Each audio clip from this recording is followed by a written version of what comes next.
Saya Meliniatul Hasanah dari Prodi Bimbingan dan Konseling Islam IAIN Jember. Saya akan menceritakan biografi tentang Hashim bin Abdul Manaf, seorang entrepreneur pada zaman Rasulullah. Nama aslinya adalah Amr. Lahir di Mekah dan dikatakan bahwa dia adalah anak terbesar Abdul Manaf. Ada beberapa pendapat tentang julukannya, yaitu Abu Nadlah, Abu Zaid, atau Abu Asad. Hashim bin Abdul Manaf bin Qusay bin Kilab bin Murrah adalah kakek kedua Rasulullah Shallallahu Alaihi Wasallam dan seorang pejabat kabilah Quraisy di Mekah. Hashim setelah ayahnya mendapatkan kehormatan dan reputasi yang besar. Dia memiliki wajah yang bersih dan bersinar. Dalam suku Quraisy, ia merupakan orang besar dan terhormat dari sisi keturunan dan akhlak kepribadiannya. Mulia, ramah, dan murah hati, sehingga namanya dalam kemurahan hati tercantum sebagai satu kepribahasa dalam kebaikan. Hashim memiliki 4 saudara laki-laki yang bernama Abdul Syam, Muthalib, Naufal, dan Abu Amru, dan juga memiliki 6 saudara perempuan.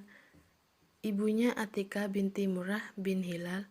Dalam satu cerita, masyarakat umum terkenal bahwa Hashim dan saudaranya, yaitu Abdul Syam, dilahirkan dalam keadaan kembar siam, dan kemudian dipisahkan dengan pisau cukur, dan dengan demikian, sebagian mengatakan bahwa akan terjadi perselisihan pada anak keturunan mereka berdua.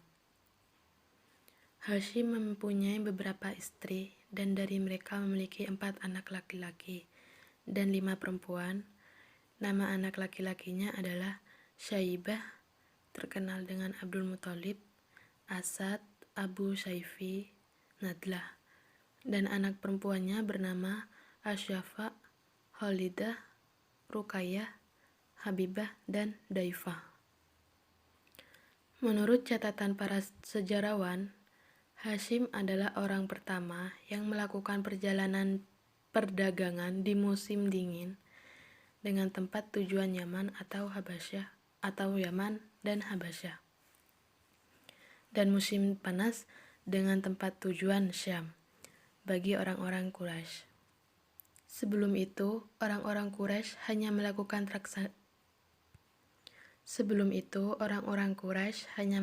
transaksi di kota Mekah, dan kota Mekah hanya sebagai tempat lalu lalang para pedagang selain Arab dan orang-orang pasar yang memasarkan.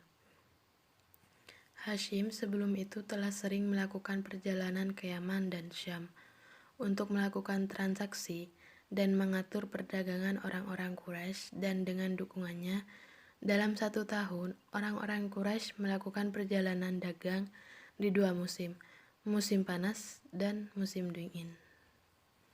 Ia juga melakukan surat untuk penguasa Habasyah agar mengizinkan orang-orang Quraisy bisa melakukan transaksi di daerah yang berada di bawah naungannya. Hashim begitu juga melakukan perjanjian dengan para pemimpin dan pembesar suku-suku Arab agar orang-orang Quraisy dengan aman bisa melewati kawasan mereka, dan di sisi lain, Khalifah Quraisy membawa barang-barang mereka tanpa memberikan bayaran. Tampaknya Hashim adalah pendiri tradisi ini bahwa setiap pengusaha Quraisy harus membagi keuntungannya kepada orang miskin. Dengan kebijakan ini semua, orang miskin menjadi kaya seperti orang-orang kaya. Kebijakan ini berlanjut sampai kemunculan Islam. Kesimpulannya, tidak ada suku di antara suku-suku Arab seperti Quraisy yang makmur dan mulia.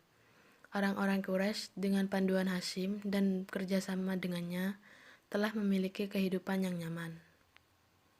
Hashim adalah faktor penting kemuliaan dan kebesaran serta keamanan seorang Quraisy, dan mereka pun sangat tergantung padanya.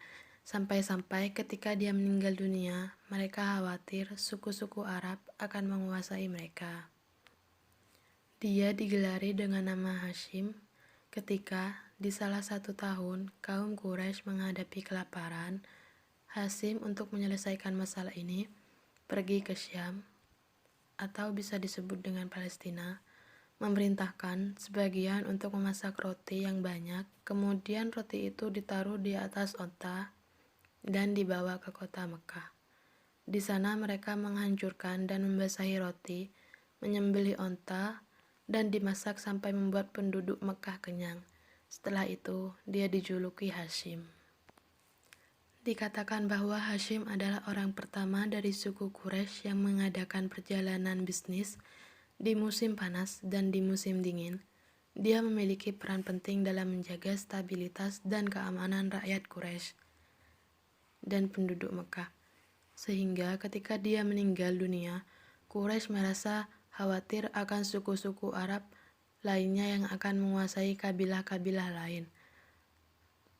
Memberi makan di saat masyarakat Mekah kelaparan dan undang-undang pembagian keuntungan dengan fakir miskin adalah salah satu tindakan yang membuatnya terkenal. Jadi, kesimpulannya di sini adalah bahwa Hasyim seorang tanggung jawab dan bisa menjadi motivator bagi kaum Quraisy dan tentunya sangat optimis. Sekian, terima kasih. Mohon maaf bila ada kekurangan. Wassalamualaikum warahmatullahi wabarakatuh.